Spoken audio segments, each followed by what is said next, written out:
दोस्तों, यदि आपके यहाँ भी तुमुल खंड काव्य आता है तो आज की वीडियो आपके लिए सबसे ज़्यादा इंपॉर्टेंट है, क्योंकि इस वीडियो में आप सभी के सामने तुमुल खंड काव्य से बनने वाले जितने भी महत्वपूर्ण क्वेश्चन हैं, जितने भी इंपॉर्टेंट क्वेश्चन हैं, सारे एक ही वीडियो में लेकर के आ चुका हूँ। जी हाँ दोस्तों, ऐसे प्रश्न जो बार बार बोर्ड एग्जाम्स में रिपीट हो रहे हैं और इस बार अगर आप इन सारे प्रश्नों को पढ़ लेंगे तो इसके अलावा आपको कोई भी प्रश्न पढ़ने की ज़रूरत नहीं है। ठीक है, इस वीडियो में हम टोटल 5 महत्वपूर्ण प्रश्न देखेंगे और ऐसे प्रश्न जो पिछले 5 सालों में लगातार पूछे गए हैं। ठीक है, तो अगर इन 5 प्रश्नों को आप तैयार कर लेंगे तो तुमुल खंड काव्य में बाकी और कुछ आपको पढ़ने की जरूरत नहीं है। तो चलिए आज की इस वीडियो की शुरुआत करते हैं और पूरे खंड काव्य को अच्छे से समझ लेते हैं। भले ही आप इस खंड काव्य के बारे में कुछ भी नहीं जानते हैं तो वीडियो को अंतिम तक देखते चले जाइए। आपको कोई भी चीज़ रटना नहीं पड़ेगा, क्योंकि इसको मैंने खुद से और सरल शब्दों में टाइप किया है ताकि आपको अच्छे से समझ में आ जाए। तो चलिए शुरू करते हैं आज की इस वीडियो को। तो यहाँ पर दोस्तों आज की इस वीडियो का पहला इंपॉर्टेंट प्रश्न है कि तुमुल खंड काव्य की कथा वस्तु पर संक्षेप में प्रकाश डालिए। ये प्रश्न पूछा जाए या फिर कह लो तुमुल खंड काव्य के आधार पर लक्ष्मण मेघनाथ युद्ध का वर्णन कीजिए, या फिर तुमुल खंड काव्य का सारांश संक्षेप में लिखिए, या फिर तुमुल खंड काव्य का कथानक संक्षेप में लिखिए।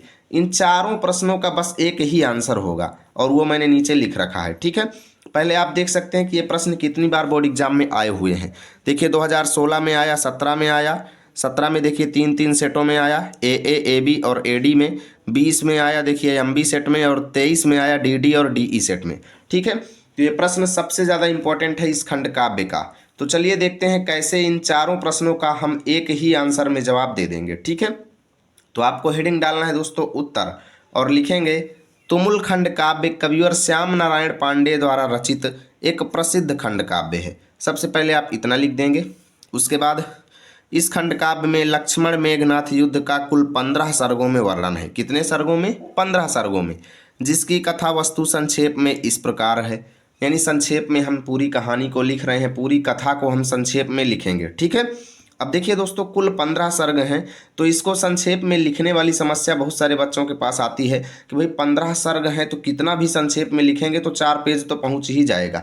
लेकिन आज की इस वीडियो में आपको इसे बहुत खींच के 100 शब्दों में बताऊंगा, जितना आपको एग्जाम में लिखना चाहिए, और इसी प्रकार आपको सेम टू सेम एग्जाम में लिख देना है। ठीक है, देखिए लिखेंगे प्रथम सर्ग में कवि ईश्वर की स्तुति करते हुए खंड काव्य की शुरुआत करते हैं। सबसे पहले आप इतना लिख देंगे। उसके बाद पूरा पैराग्राफ छोड़ देंगे और नई लाइन से लिखेंगे द्वितीय सर्ग में कवि ने राजा दशरथ के 4 पुत्रों के जन्म का वर्णन है। यानी पहले सर्ग में तो कवि ने भगवान की प्रार्थना किया और दूसरे सर्ग में कवि ने राजा दशरथ के 4 पुत्रों के जन्म का वर्णन किया। ये 4 पुत्र हैं राम, भरत, लक्ष्मण और शत्रुघ्न। ठीक है, और आगे लिखेंगे इन भाइयों में प्रगाढ़ प्रेम था, या कह लो इन 4 भाइयों में अत्यंत प्रेम था। ठीक है, ये हो गया द्वितीय सर्ग। उसके बाद आपको लिखना है तृतीय, ये पूरा लाइन छोड़ देंगे। ठीक है, फिर नई लाइन से लिखेंगे तृतीय सर्ग में कवि ने मेघनाद के पराक्रम का वर्णन किया है। मेघनाद का तेज सूर्य के समान है, वह अत्यंत संयमी, धैर्यशाली, पराक्रमी और साहसी था। इतना आप लिख देंगे दोस्तों। उसके बाद अगली लाइन से चतुर्थ सर्ग में राम के द्वारा मकराक्ष के वध की सूचना पाकर रावण द्वारा मेघनाथ को युद्ध भूमि में भेजने का वर्णन है। यानी कि जब भगवान श्री राम ने मकराक्ष का वध कर दिया तो इसका नोटिफिकेशन जब रावण को मिला तो उन्होंने मेघनाथ को युद्ध में भेजने के लिए यानी तैयार किया, और इसी का वर्णन चौथे सर्ग में किया गया है। आगे लिखेंगे 5वें और 6ठे सर्ग में मेघनाथ प्रतिज्ञा लेता है। क्या प्रतिज्ञा लेते हैं? कि यदि मैं युद्ध में विजयी ना हुआ तो जीवन में कभी भी युद्ध का नाम नहीं लूँगा। मेघनाथ क्या प्रतिज्ञा लेता है?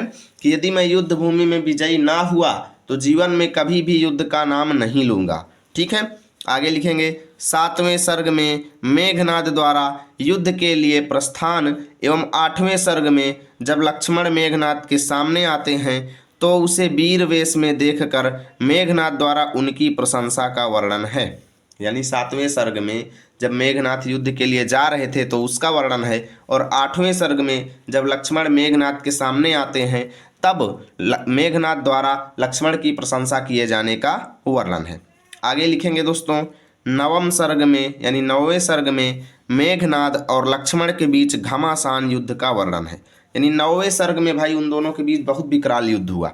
आगे लिखेंगे मेघनाद ने लक्ष्मण पर शक्ति बाण का प्रयोग कर दिया, जिससे वे मूर्छित होकर के पृथ्वी पर गिर पड़े। अब आगे लिखेंगे 10वें सर्ग में हनुमान जी द्वारा दुखी वानर सेना को समझाने का एवं 11वें सर्ग में राम की व्याकुलता का वर्णन है। ठीक है, 10वें सर्ग में हनुमान जी ने अपनी सेना को समझाया कि देखिए ये सब होता रहेगा, सब ठीक हो जाएगा अभी, ठीक है ना।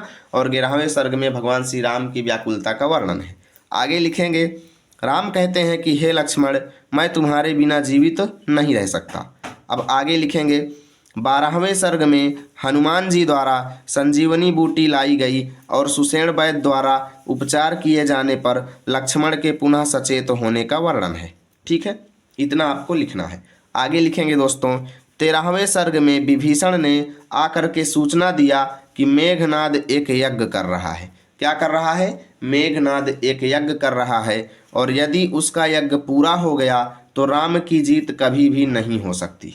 ठीक है, इतना हमें 13वें सर्ग में लिखना है। आगे लिखेंगे 14वें सर्ग में यज्ञ विध्वंस का एवं मेघनाथ के वध का वर्णन है, यानी यज्ञ का विध्वंस करा दिया गया लक्ष्मण की सेना के द्वारा और मेघनाद के का वध कर दिया गया। अंतिम सर्ग में राम की वंदना की गई है। मेघनाद के शव को यज्ञ भूमि में छोड़कर वानर सेना राम की ओर चली। ठीक है, और युद्ध में लक्ष्मण की जीत होती है और यहीं से यह खंड काव्य समाप्त होता है। तो देख सकते हैं 15वें सर्ग का सारांश मैंने इतने कम से कम शब्दों में लिख दिया है। आप लोग स्क्रीनशॉट ले लीजिए और अपनी कॉपी में नोट कर लीजिए या फिर इसको प्रिंट करा के पढ़ लीजिए। ठीक है, एग्जाम से पहले। अब उसके बाद चलिए देखते हैं अगले प्रश्न को। अब देखिए दोस्तों, इस खंड काव्य का दूसरा सबसे ज़्यादा इंपॉर्टेंट क्वेश्चन देख सकते हो कितनी बार पूछा गया है। ये पहले क्वेश्चन से भी ज़्यादा इंपॉर्टेंट है दोस्तों, कि तुमुल खंड काव्य के आधार पर लक्ष्मण जी का चरित्र चित्रण कीजिए। सबसे ज़्यादा पूछा जाने वाला क्वेश्चन है। देखिए 2016 में आया 2 सेट में, 18 में आया 1 सेट में, 19 में आया 3 सेट में, 20 में आया 4 सेट में, और 22 में आया 1 सेट में, 23 में आया 3 सेट में, 24 में आया 3 सेट में। देख सकते हो अभी 24 में भी 3 सेट में पूछा गया है। ठीक है, तो लक्ष्मण जी का चरित्र चित्रण कैसे लिखेंगे चलिए देख लेते हैं। ठीक है, आपको यहाँ पर उत्तर हेडिंग डालना है और लिखेंगे तुमुल खंड काव्य के आधार पर लक्ष्मण का चरित्र चित्रण इस प्रकार है।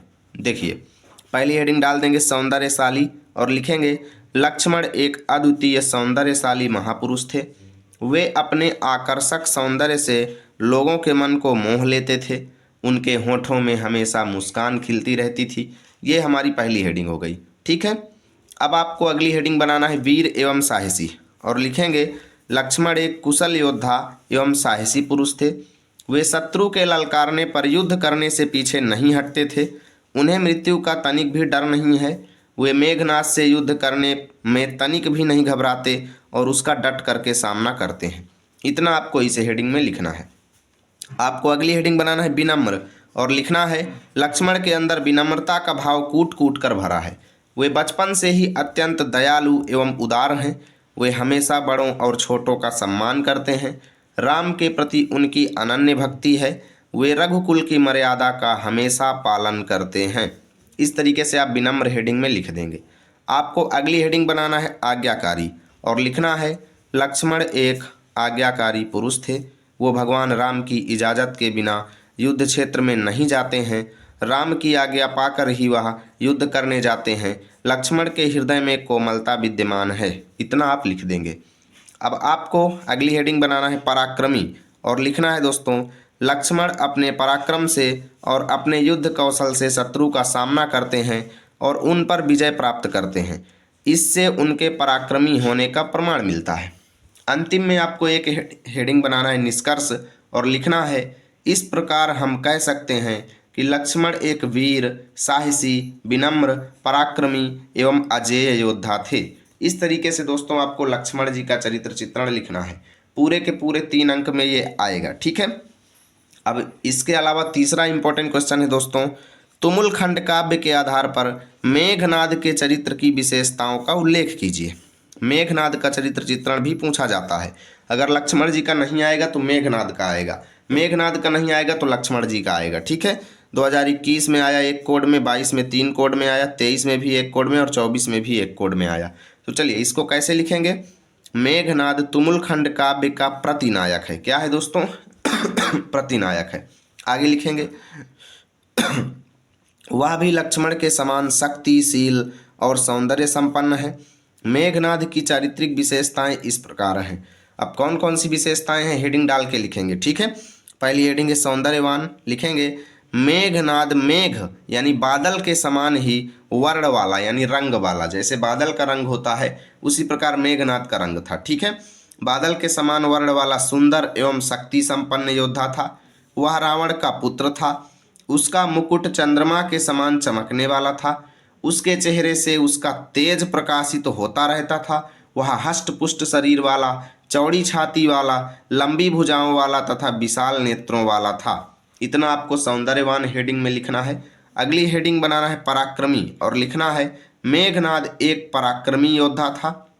जिस समय वह युद्ध के लिए प्रस्थान करता है हवा और पर्वत में कंपन व्याप्त हो जाता है यानी कांपने लगते हैं। वह अपने पराक्रम के बल पर युद्ध करता है। वह मृत्यु से नहीं डरता और डट करके सामना करता है। इतना आपको इस हेडिंग में लिख देना है। चलिए आगे लिखेंगे। अगली हेडिंग आपको बनाना है माता पिता का भक्त और लिखना है मेघनाद अपने माता पिता का भक्त था।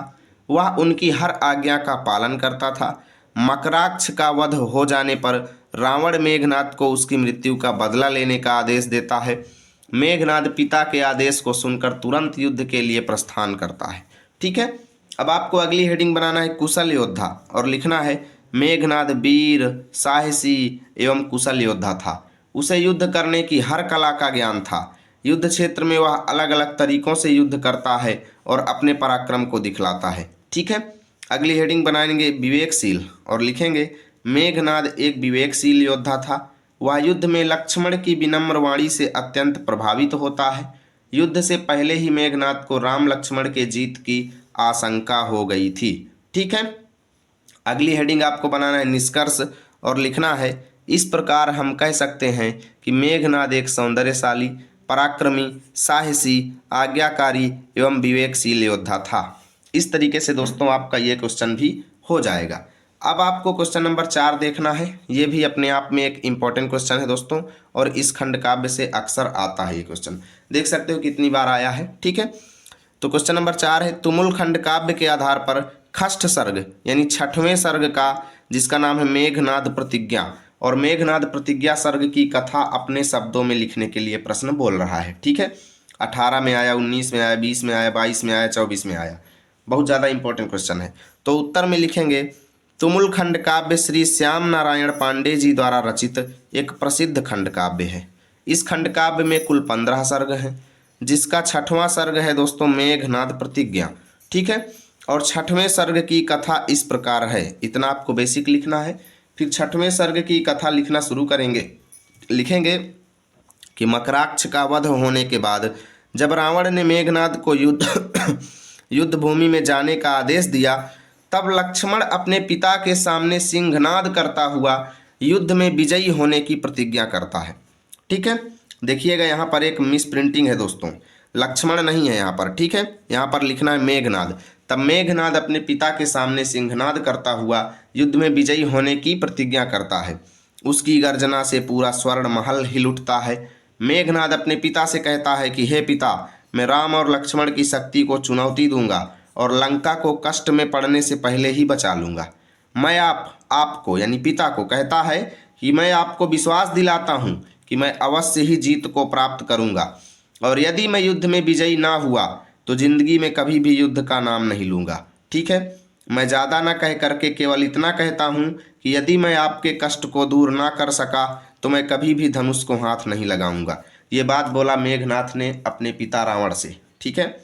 आगे लिखेंगे इस प्रकार मेघनाद अपने पिता को वचन देता है और युद्ध के लिए तैयारी करना शुरू कर देता है, और यहीं से 6वां सर्ग हमारा समाप्त हो जाता है। 6वें सर्ग का सारांश आपको इतना बड़ा लिखना है दोस्तों, ठीक है। चलिए देखते हैं 5वां क्वेश्चन, जो कि और भी ज़्यादा इंपॉर्टेंट है। तुमुल खंड काव्य के तृतीय सर्ग यानी मेघनाद का कथानक लिखिए। तीसरा सर्ग है जिसका नाम है मेघनाद, और इसका कथानक लिखना, या फिर कथानक को हम सारांश भी कहते हैं, सारांश हो गया या फिर कथा वस्तु हो गई, ठीक है। तीनों पूछ लिया जाए तो बस यही आंसर आपको लिखना है। देखिए 2020 में आया, MD कोड में 22 में आया, 23 में आया, 24 में आया। तो उत्तर हेडिंग डालेंगे दोस्तों और लिखेंगे तुमुल खंड काव्य श्री श्याम नारायण पांडे जी द्वारा रचित एक प्रसिद्ध खंड काव्य है। इस खंड काव्य में कुल 15 सर्ग हैं, जिसका तृतीय सर्ग मेघनाद है। ठीक है, तीसरा सर्ग का नाम क्या है? मेघनाद। और लिखेंगे तीसरे सर्ग की कथा इस प्रकार है। लिखेंगे कि इस सर्ग में कवि जो हैं वो तुमुल खंड काव्य के प्रतिनायक मेघनाद का वर्णन करते हैं। मेघनाद रावण का बहुत ही पराक्रमी पुत्र था। ठीक है, वह अत्यंत संयमी, धीर, पराक्रमी, उदार और शीलवान था। युद्ध में उसके सामने टिकने का किसी में साहस नहीं था। मेघनाद का तेज सूर्य के समान था। अपनी युवावस्था में उसने इंद्र के पुत्र जयंत को भी पराजित कर दिया था। पृथ्वी पर रहने वाले सभी राजा मेघनाद के नाम से कांपते थे। जिस समय वह युद्ध के लिए प्रस्थान करता है, हवा और पर्वत भी कांपने लग जाते हैं। वह अपने पराक्रम के बल पर युद्ध करता है। वह मृत्यु से नहीं डरता और डट कर के सामना करता है। मेघनाद अपने माता पिता का परम भक्त था। उनकी हर आज्ञा का पालन करता था। मकराक्ष का वध हो जाने पर जब रावण मेघनाद को उसकी मृत्यु का बदला लेने का आदेश देता है, तो मेघनाद पिता के आदेश को सुनकर के तुरंत युद्ध के लिए प्रस्थान करता है। और इस प्रकार यह सर्ग यहीं पर समाप्त हो जाता है। तो इस तरीके से दोस्तों आपको इस क्वेश्चन का सारांश लिखना है। उम्मीद करता हूँ वीडियो आपको अच्छी लगी होगी। प्लीज़ वीडियो को लाइक कीजिए, दोस्तों के पास शेयर कीजिए। मिलेंगे आप सभी के साथ अगली वीडियो में। तब तक के लिए जय हिंद, जय भारत।